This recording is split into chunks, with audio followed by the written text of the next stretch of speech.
Le partage des revenus publicitaires, des shorts sur YouTube, s'applique aux vues éligibles de votre chaîne à partir de la date à laquelle vous acceptez le module.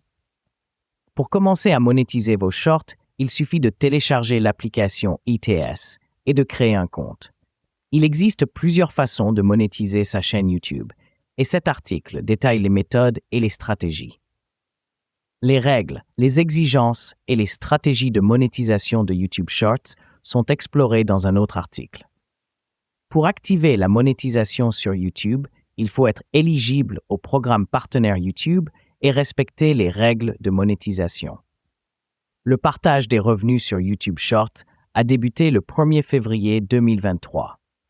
Les partenaires qui monétisent leur contenu peuvent générer des revenus grâce aux annonces visionnées entre les vidéos du flux Shorts. Les formats d'annonces éligibles au partage des revenus des Shorts sont ceux visionnés entre les vidéos du flux Shorts.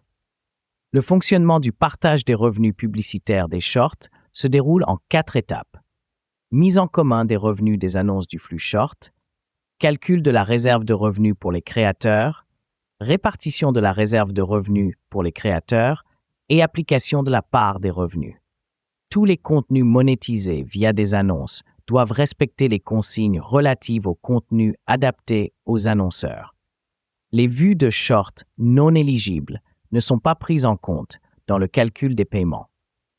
Les revenus des annonces du flux short sont répartis entre les créateurs en fonction du nombre de vues et de l'utilisation de musique dans les shorts.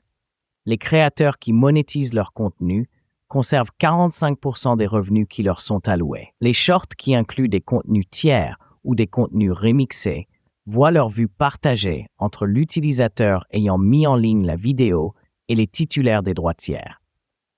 Les revenus issus des abonnements YouTube Premium sont également partagés avec les créateurs monétisant leurs shorts.